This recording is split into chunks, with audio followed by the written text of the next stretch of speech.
السلام علیکم ورحمۃ اللہ وبرکاتہ۔ الحمد للہ رب العالمین والصلاة والسلام علی سید الانبیاء والمرسلین وعلی آلہ وصحبہ اجمعین، اما بعد فاعوذ باللہ من الشیطان الرجیم، بسم اللہ الرحمن الرحیم۔ انما كان قول المؤمنین اذا دعوا الى اللہ ورسولہ لیحکم بینہم ان یقولوا سمعنا واطعنا واولئک هم المفلحون۔ محترم حضرات، ہمارا یہ ہفتہ واری جو درس کا سلسلہ چل رہا ہے،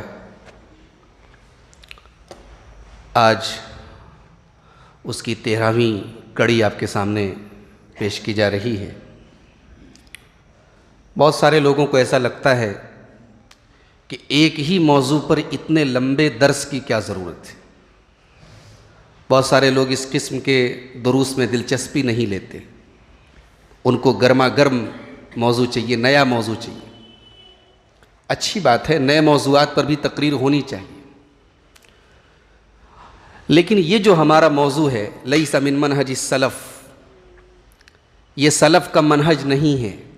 کون کون سی چیزیں ہیں جو سلف کے منہج کے خلاف ہیں، جو صحابہ کے طریقے کے خلاف ہیں، جو اس امت کے اسلاف کے طریقے کے خلاف ہیں، یہ بھی بہت ضروری چیز ہے۔ ایک تقریر سن کر کے آپ کے اندر جوش پیدا ہو جائے، لیکن جوش پیدا ہونے کے بعد آپ جو عمل کریں وہ صحیح رخ پر نہ کریں، صحیح نہ کریں تو کیا فائدہ ہے؟ آپ کے اندر بڑا جوش ہے، آپ کسی اونچائی پہ چڑھ گئے، لیکن چڑھنے کے بعد اگر آپ کو اترنے کا سلیقہ نہ معلوم ہو تو آپ تو کسی کھائی میں گر جائیں گے۔ تو تقریریں جو ہوتی ہیں وہ جوش پیدا کرنے کے لیے ہوتی ہیں، لیکن یہ جو ہمارا موضوع ہے یہ سیکھنے کا موضوع ہے، اور اس لیے یہ اگر آپ سمجھتے ہیں کہ یہ موضوع بہت لمبا جا رہا ہے اور ابھی 13 قسطیں اس کی ہو گئی، ابھی پتہ نہیں کتنی قسطیں ہونی ہیں، اس سے بالکل مت گھبرائیے۔ بہت ہی اہم موضوع ہے اور ہم سب کے لیے بہت ضروری چیز ہے، اس کو زندگی بھر بھی اگر سیکھیں تو کم ہے، یہ سیکھنے کا موضوع ہے۔ بہرحال آج کے درس میں ہم جو بات آپ کے سامنے رکھنا چاہتے ہیں، شیخ محمد بن عمر بازمول حفظہ اللہ، جن کی نصیحتوں کی روشنی میں ہمارا یہ درس چل رہا ہے، وہ فرماتے ہیں لیس من منہج السلف رد الحدیث اذا لم تبلغہ العقول۔ سلف کا یہ منہج نہیں ہے کہ حدیث کو رد کر دیا جائے، حدیث کو ریجیکٹ کر دیا جائے، اذا لم تبلغہ العقول، جب وہ عقل میں نہ آئے۔ آپ کی عقل میں نہیں آ رہی، آپ کو سمجھ میں نہیں آ رہی، آپ کی عقل اسے قبول نہیں کر رہی، آپ نے کہا نہیں حدیث کو نہیں مانیں گے، ریجیکٹ کر دیا، آپ نے رد کر دیا۔ یہ کس کا طریقہ نہیں ہے؟ سلف کا طریقہ نہیں ہے۔ والاعتراض علیہ، اور عقل کی بنیاد پر حدیث پر اعتراض کرنا، یہ بھی سلف کا طریقہ نہیں۔ بھئی یہ حدیث مجھے سمجھ میں نہیں آ رہی، یہ حدیث صحیح نہیں لگ رہی ہے، حدیث پر اعتراض کرنا یہ بھی سلف کا طریقہ نہیں ہے۔ سلف کا طریقہ کیا ہے؟ بل منہجہم الاتباع والتسلیم۔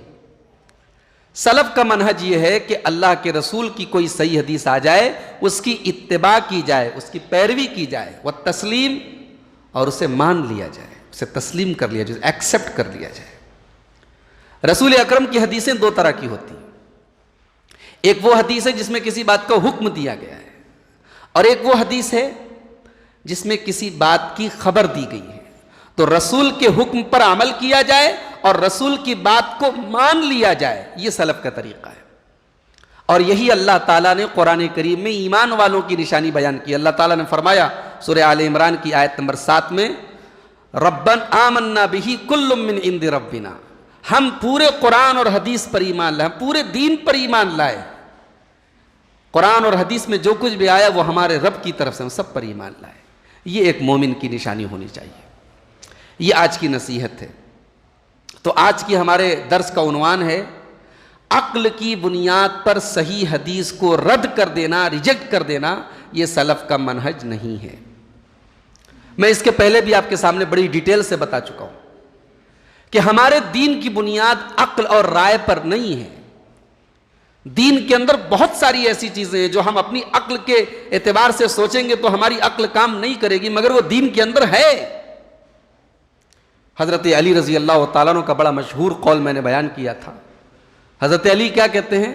لو کان الدین بالرأی لکان اسفل الخف اعلی اولا بالمسی من اعلی۔ اگر دین کی بنیاد عقل کے اوپر ہوتی تو جب ہم موزے کے اوپر مسح کرتے ہیں تو مسح اوپر کے بجائے نیچے ہوتا۔ موزے کا جو تلہ ہوتا ہے تلے پر مسح کیا جاتا ہے، لیکن ہم اوپر مسح کرتے ہیں۔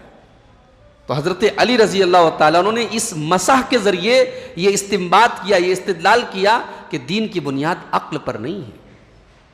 یہ مسلمان کی نشانی نہیں ہے میرے بھائیوں کہ اس کے سامنے قرآن پیش کیا جائے، حدیث پیش کی جائے تو پہلے وہ اپنی عقل کے ترازو پر تولے، اور عقل میں آئے تو مانے اور عقل کے ترازو پر نہ آئے۔ تو یہ مسلمان کی نشانی نہیں ہے۔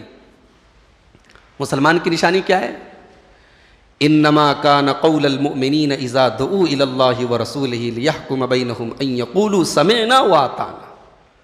مسلمان کی نشانی یہ ہے، مسلمان کو جب اللہ کی طرف بلایا جائے، رسول کی طرف بلایا جائے تو مسلمان کی شان یہ ہے، مسلمان کا طریقہ یہ ہے، مسلمان کے منہ سے نکلنے والی بات یہ ہے، سمعنا واطعنا، ہم نے سن لیا اور مان لیا، بس۔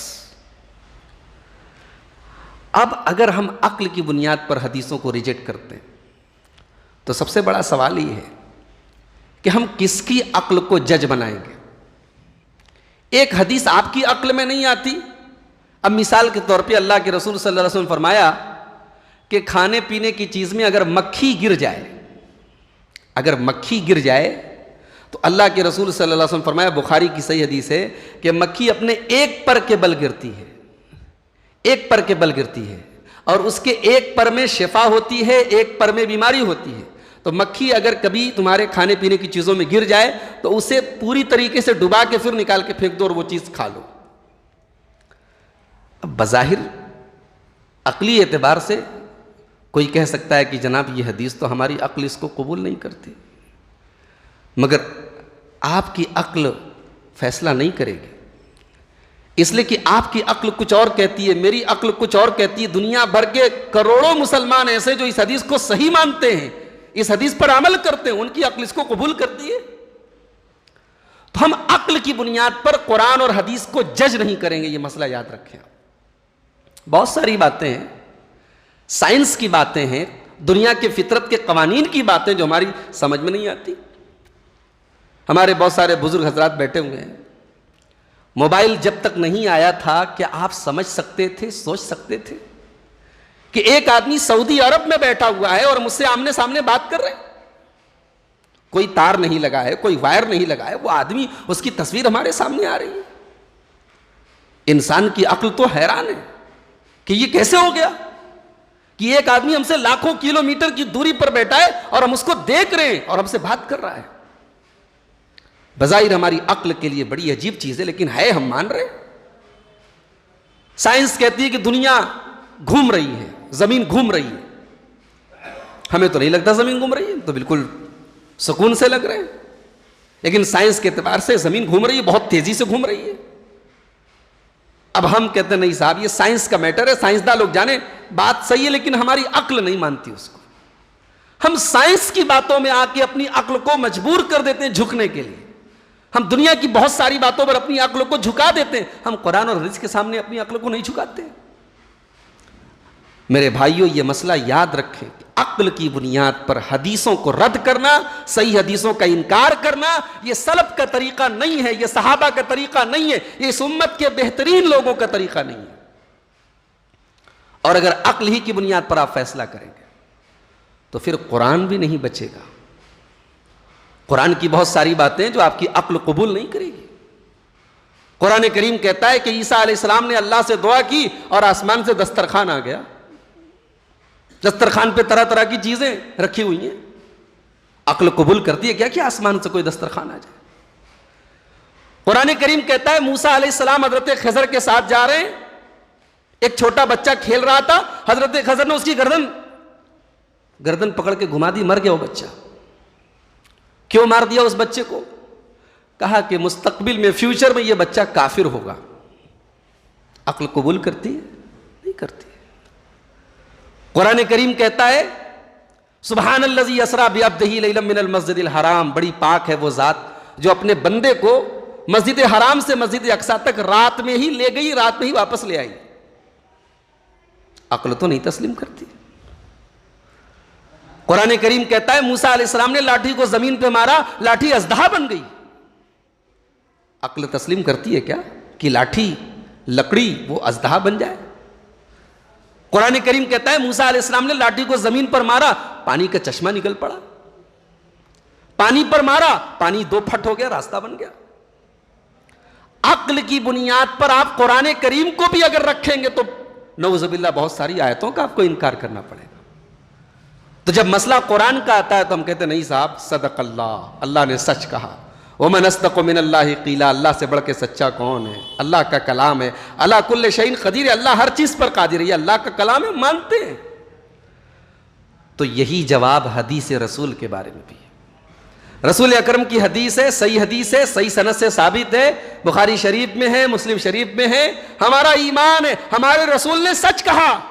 وما ينطق عن الهوى، اللہ کے رسول اپنی مرضی سے کچھ نہیں بولتے، اپنی خواہش سے کچھ نہیں بولتے۔ ان هو الا وحی یوحی، اللہ کے نبی صلی اللہ علیہ وسلم جو کچھ بولتے ہیں وہ اپنی اللہ کی طرف سے حکم ہوتا ہے تب بولتے ہیں۔ قرآن و حدیث کی کوئی بات ہم اس لیے انکار کر دیں کہ ہمیں بڑی عجیب لگتی ہے، بھئی اس حدیث میں جو بات آئی بڑی عجیب بات آئی، عجیب لگنے کی وجہ سے کوئی بات ہم اس کو ریجیکٹ کر دیں، اس کو نہ مانیں، یہ طریقہ تو کافروں کا تھا۔ مکہ کے کافر کیا کہتے تھے؟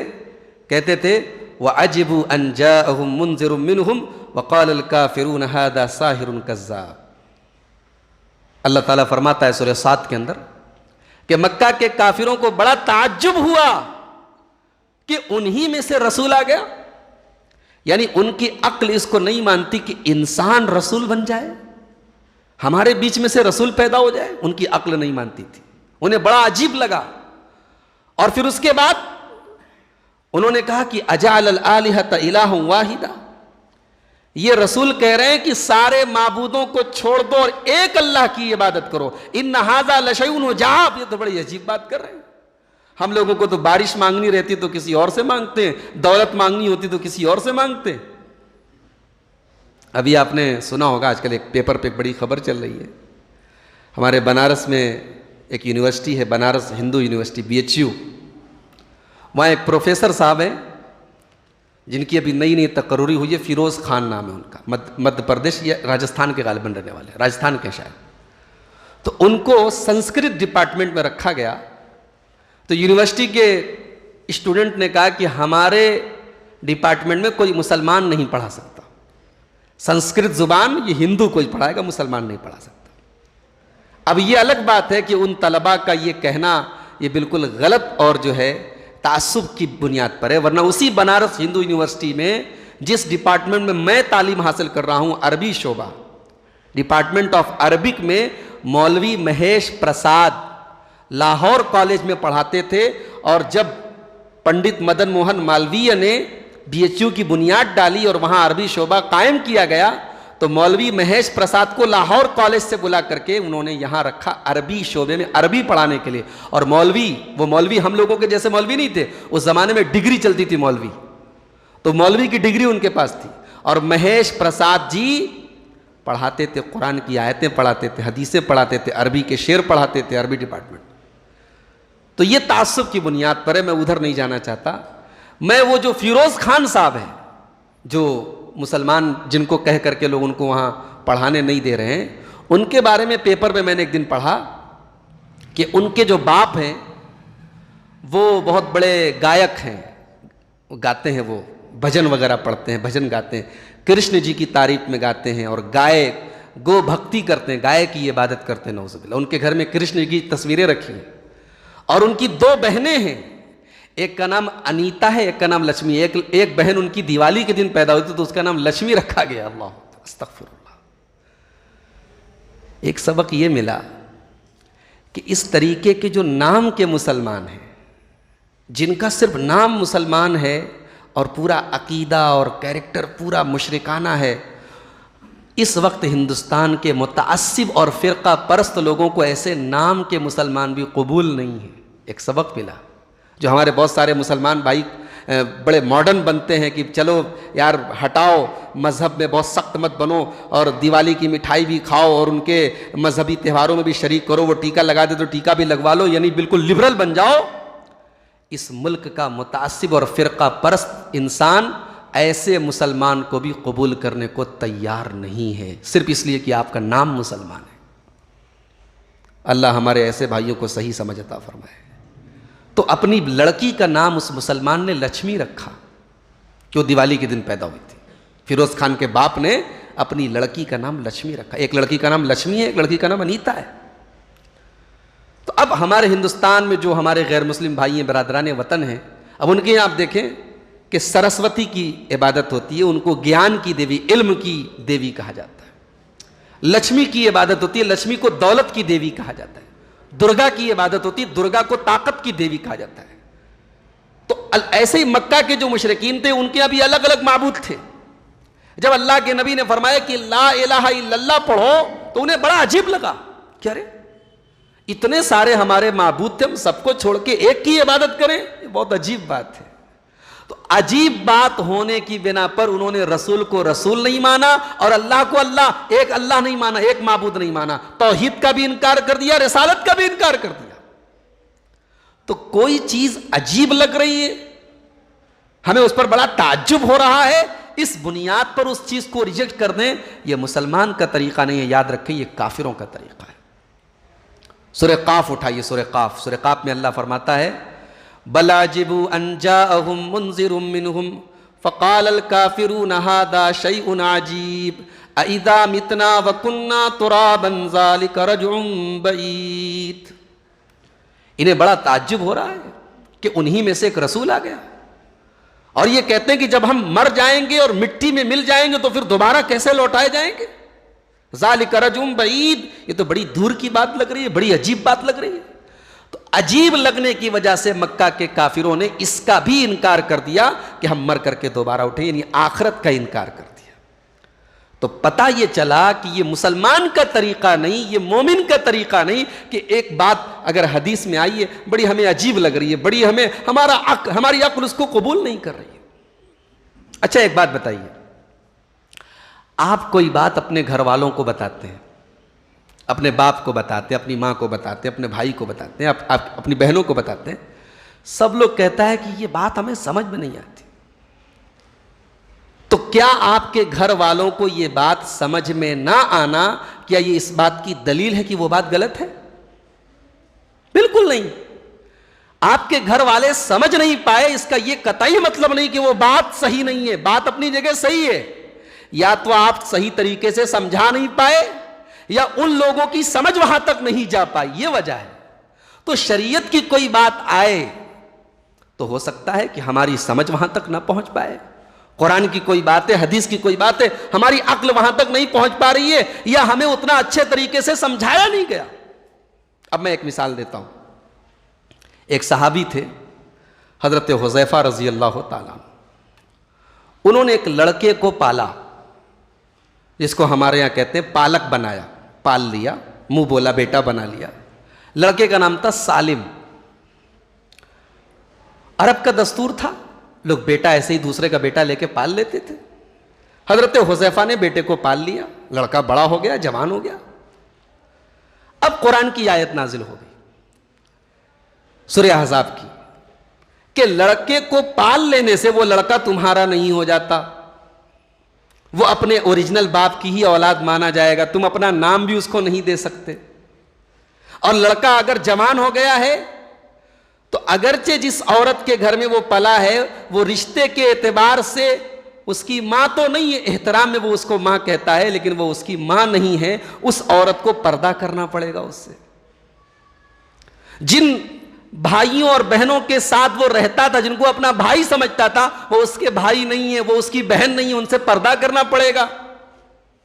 جب یہ آیت نازل ہوئی تو حضرت سالم کی جو بیوی تھی حضرت سہلہ رضی اللہ تعالیٰ عنہ، انہوں نے یہ محسوس کیا کہ اب جب سالم گھر میں آتے ہیں میرے پاس تو میرے شوہر کو بڑا برا لگتا ہے اب برا لگنے کی بات ہے، کیونکہ اب شریعت کا مسئلہ آ گیا، بھئی وہ غیر محرم ہو گیا، اب تم اس کی ماں نہیں ہو۔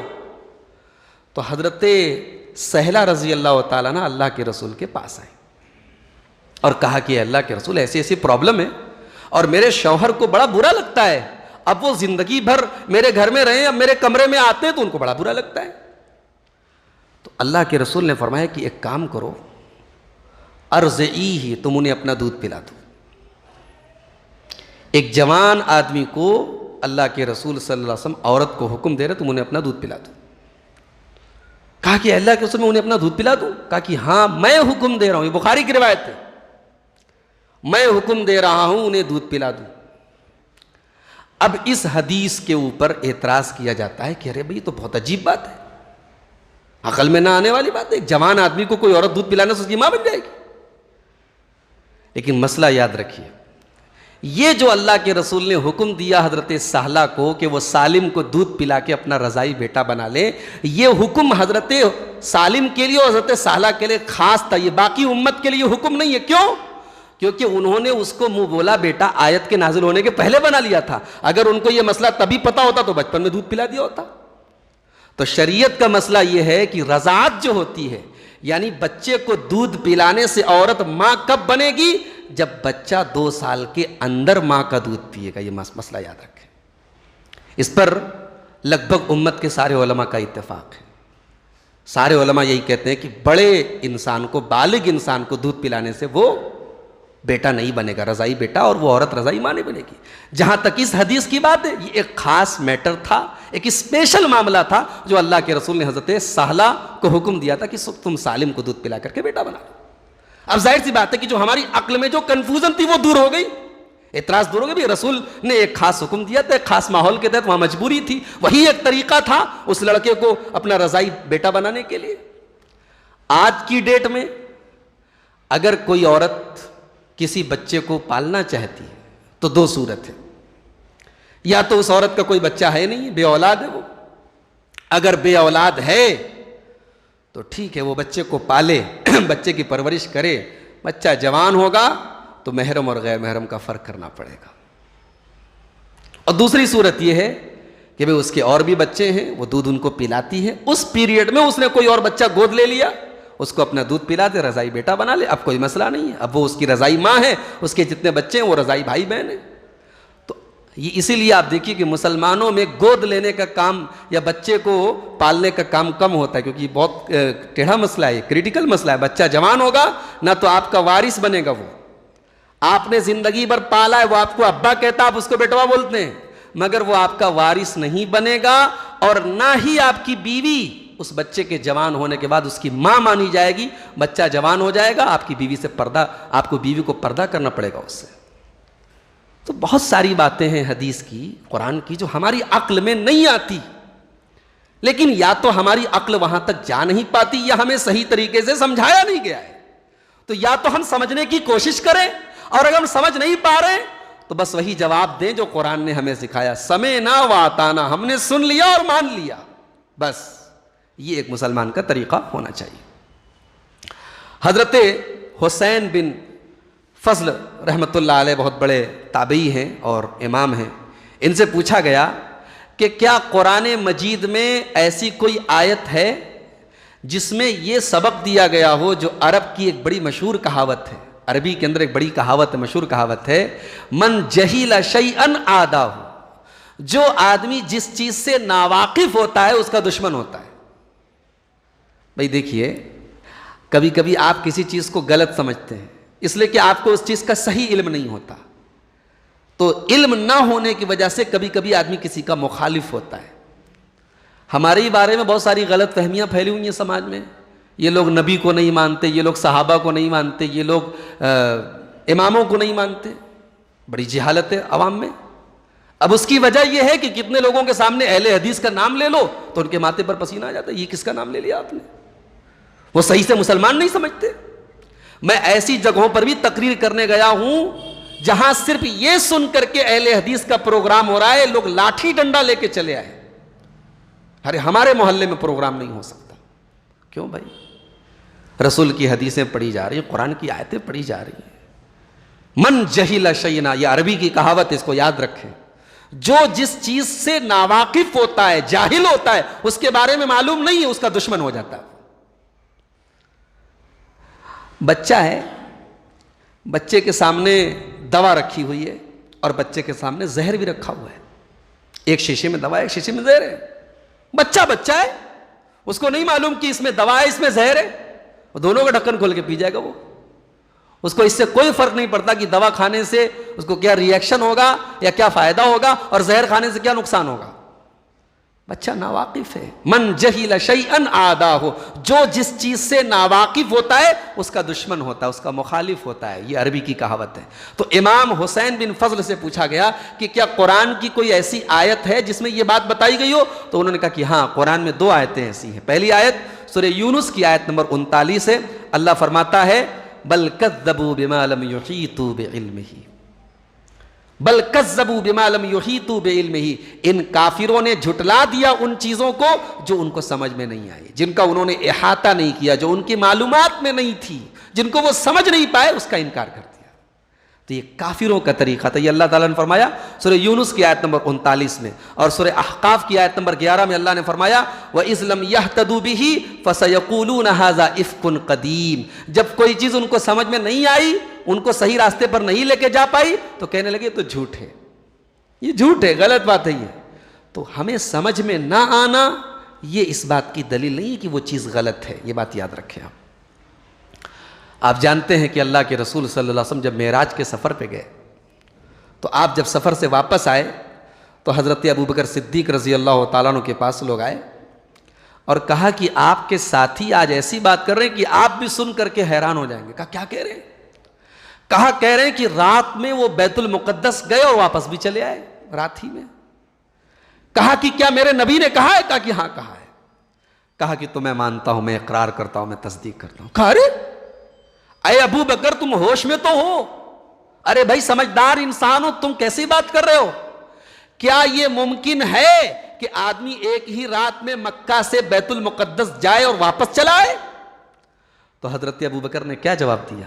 قال نعم، کہا کہ ہاں، انی لأصدقہ فیما ابعد من ذلک، کہا کہ میں اس سے بھی زیادہ عجیب بات اور اس سے بھی زیادہ حیرت والی بات اپنے نبی کی مان لیتا ہوں۔ میرے نبی صبح شام آسمان سے وہی ان کے اوپر آتی ہے، وہ آ کر کے کہتے ہیں جبریل آئے اور مجھے یہ بتایا، میں اپنے نبی کی ہر بات مانتا ہوں۔ تو یہ تو اور زیادہ عجیب بات ہے۔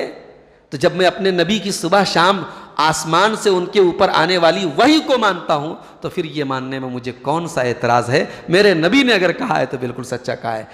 یہ مستدرک حاکم کی صحیح روایت ہے۔ حضرت ابوبکر صدیق رضی اللہ تعالیٰ عنہ کو اسی دن صدیق کا لقب پڑا، اسی دن ان کو صدیق کا نام پڑا، جو رسول کی ہر بات کی تصدیق کرے۔ اللہ اکبر، اس کو صدیق کہا گیا۔ اسی لیے اللہ تعالیٰ نے سورہ نساء کے اندر فرمایا فَلَا وَرَبِّكَ لَا يُؤْمِنُونَ حَتَّى يُحَكِّمُوكَ فِي مَا شَجَرَ بَيْنَهُمْ، اے نبی آپ کے رب کی قسم، لوگ اس وقت تک مومن نہیں ہو سکتے جب تک اپنے تمام مسائل میں آپ کو اپنا جج نہ مان لیں، نبی کو جج مان لیں۔ نبی کا فیصلہ آخری فیصلہ، نبی کے فیصلے کو جب تک مان نہ لے مومن نہیں ہو سکتے۔ ثم لا یجدوا حتی یحکموک فیما شجر بینہم ثم لا یجدوا، پھر اس میں کوئی اپنے دل میں تنگی نہ محسوس کرے۔ نبی کا فیصلہ آ گیا، اب دل قبول نہیں کر رہا ہے، دل میں اگر مگر چوں چرا نہیں، نبی کا فیصلہ آ گیا، دل میں کوئی تنگی محسوس نہیں۔ ثم لا یجدوا فی انفسہم حرجا مما قضیت، ان کے دل میں کوئی تنگی نہ ہو، ویسلموا تسلیما، نبی کے حکم کے آگے سرنڈر کر دیں، تسلیم کر لیں، یہ ایک مومن کی نشانی ہے۔ ایک آخری بات بیان کر کے بات ختم کر رہا ہوں۔ امام ابو سعید استخری، یہ بہت بڑے عالم ہیں، ان کے پاس ایک آدمی آیا، اس نے آ کر کے کہا کہ جناب یہ بتائیے کہ کیا ہڈی سے استنجا کر سکتے ہیں؟ ایجوز الاستنجاء بالعظم، کیا ہڈی سے استنجا کر سکتے ہیں؟ انہوں نے کہا کہ نہیں کر سکتے۔ کہا کیوں نہیں کر سکتے؟ کہا کہ اللہ کے رسول صلی اللہ علیہ وسلم نے فرمایا ہوا زاد اخوانکم من الجن، ہڈی جو ہے یہ تمہارے جنات بھائیوں کا کھانا ہے، ان کی خوراک ہے، وہ ہڈی کھاتے ہیں۔ جنات ہڈی، اچھا جنات نظر آتے ہیں کیا؟ آپ لوگوں کو نظر آتے ہیں؟ دیکھا ہے آپ لوگوں نے؟ نہیں نظر آتے، ہے نا؟ عجیب بات ہے نا، جنات ہمارے آس پاس ہمیں نظر نہیں آتے. ہم مٹی سے پیدا ہوئے، جنات آنکھ سے پیدا ہوئے، فرشتے نور سے پیدا ہوئے. عیسیٰ علیہ السلام بغیر باپ کے پیدا ہوئے، آدم علیہ السلام بغیر ماں اور بغیر باپ کے پیدا ہوئے. ہم مانتے کہ نہیں مانتے؟ بہت ساری باتیں ہیں قرآن اور حدیث کی شریعت کی جو عقل میں نہیں آتی، ہم مانتے ہیں. تو کہا کہ اے امام ابو سعید استخری، ہڈی سے استنجا کیوں نہیں کر سکتے؟ تو امام صاحب نے جواب دیا کہ ہڈی جنات کا کھانا ہے، اللہ کے رسول کی حدیث ہے. تو اب وہ آدمی کیا کہتا ہے؟ اچھا ایک بات بتائیے، انسان افضل ہے کہ جنات؟ کہا انسان افضل ہے. کہا کہ پانی سے استنجا کر سکتے ہیں، پانی ہماری خوراک نہیں ہے کیا؟ پانی ہم دن رات پیتے، پانی ہماری خوراک ہے، ہماری خوراک سے استنجا کر سکتے، جنات کی خوراک سے استنجا نہیں کر سکتے. عقل کے اعتبار سے بڑی بھاری بات کہی تھی اس نے، ہے نا؟ عقلی اعتبار سے، لاجک کے اعتبار سے اس نے بڑی اچھی بات کہی تھی. امام ابو سعید استخری نے اتنا سن کر کے ٹوٹ پڑے اس آدمی کو، اس کی حلق پکڑ لی، گردن پکڑ لی، گردن دبانے لگے اس کی. لوگوں نے آ کے بیچ بچاؤ کر دیا ورنہ مار ڈالتے اس کو. کہنے لگے یا زندیق، اے بے دین انسان، تو عارض رسول اللہ صلی اللہ علیہ وسلم، میں رسول کی حدیث پڑھ رہا ہوں تو دماغ لگا رہا ہے، اپنی منطق لگا رہا ہے، اپنی عقل لگا رہا ہے، رسول کی حدیث کا مقابلہ اپنی عقل سے کر رہا ہے.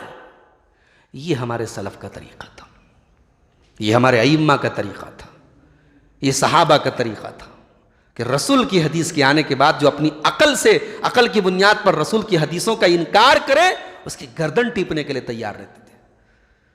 تو میرے پیارے ساتھیوں، میں پھر سے وہ بات ریپیٹ کر رہا ہوں جو شیخ نے فرمائی کہ لیس من منہج السلف رد الحدیث. سلف کا یہ طریقہ نہیں کہ حدیث کو ریجیکٹ کر دیا جائے اذا لم تبلغ العقول، جب عقل وہاں تک نہ پہنچ پائے. یا حدیث کا نام اس لیے لیا گیا، قرآن کو کوئی جلدی ریجیکٹ نہیں کرتا، قرآن کی بات نہ سمجھ میں آئے تب بھی مان لیتے ہیں. نشانہ بنتی ہے حدیثیں. ہاں یہاں ایک بات یہ یاد رکھیں کہ جب ہم حدیث کی بات کریں گے یعنی حدیث صحیح ہو. اب اس کا یہ مطلب نہیں بزرگوں کی قصے، کہانیاں، الٹی سیدھی کرامتیں بیان ہو رہی ہیں اور جب کہا جا رہا بھائی یہ بات سمجھ میں نہیں آتی، ارے بھائی دیکھو بزرگوں کی بات ہے، بزرگ لوگ جانیں. میں نے ایسا بھی دیکھا ہے، بعض علماء ہیں انٹرنیٹ پر ان کو بہت سنا جاتا ہے. ایک عالم صاحب ہے، میں نام نہیں لوں گا، ہمارے پڑوسی ملک کے ہیں. انہوں نے اپنی تقریر میں کہا کہ اللہ تعالیٰ نے اپنے رسول کا جنازہ پڑھا. سارے لوگوں نے جنازہ پڑھا، آخر میں اللہ تعالیٰ نے اپنے رسول کا جنازہ پڑھا. ایک آدمی سے کسی نے کہا کہ جناب آپ کے وہ فلاں مولانا صاحب ہیں، انہوں نے ایسی ایسی بات کہی ہے. کہا کہ فلاں مولانا صاحب نے کہی ہے؟ کہا کہ ہاں. کہا اتنے بڑے عالم ہیں، بغیر دلیل کے تو نہیں بولے ہوں گے، جاؤ تحقیق کرو، جاؤ تحقیق کرو. جب کوئی بالکل یہ واہیات بات ہے، غلط بات ہے، بے بنیاد بات ہے. اللہ تعالیٰ اس سے پاک ہے. رسول اکرم صلی اللہ علیہ وسلم کی جنازے کی نماز صحابہ کرام نے بغیر امام کے پڑھی تھی. چھوٹی چھوٹی ٹکڑیوں میں آتے تھے، پڑھتے تھے، چلے جاتے تھے. پہلے مردوں نے پڑھی، بعد میں عورتوں نے پڑھی، لاسٹ میں بچوں نے پڑھی. یہ جو حدیثوں سے ثابت تھے. اللہ تعالیٰ کیوں پڑھے گا اپنے نبی کی جنازے کی نماز؟ اللہ تعالیٰ پاک ہے ان سب چیزوں سے. لیکن اب یہ ہے کہ عوام کے درمیان ایک آدمی بیان کر رہا ہے، عوام کو لگ رہا ہے نئی بات ہے، اور عوام کی عادت ہے کل جدید لذیذ، نئی بات اچھی لگتی ہے. تو نئی بات کے پیچھے مت بھاگے. ہاں حدیث صحیح ہے، قرآن کی آیت سے کوئی بات ثابت ہے، اللہ کے رسول صلی اللہ علیہ وسلم کی حدیث سے کوئی بات ثابت ہے، اور حدیث صحیح ہے. تحقیق کر یہ تحقیق کر لیجیے. حدیث اگر صحیح ہے تو پھر وہ بات ہمیں سمجھ میں آئے یا نہ آئے ہمیں ماننا ہے. یہی شریعت کا تقاضا ہے، یہی قرآن و حدیث کا تقاضا ہے. اللہ تعالی ہم سب کو اس کی توفیق عطا فرمائے. رب العالمین ہمیں سچا پکا مومن بنائے اور قرآن و حدیث کی باتوں کو عقل کی معیار پر ہمیں پرکھ کر کے اس کو پھر قبول کرنے سے اللہ تعالیٰ بچائے. بلکہ قرآن و حدیث کا جب کوئی حکم آئے تو اللہ تعالیٰ ہمیں وہی توفیق دے جو ایک مومن کی شان ہوتی ہے، سمعنا واطعنا، ہم نے سن لیا اور مان لیا. اللہ تعالیٰ ہم سب کو اس کی توفیق عطا فرمائے. اور اللہ تعالیٰ ہمیں سے جو لوگ بیمار ہیں ان کو شفائے کاملہ عاجلہ عطا فرمائے.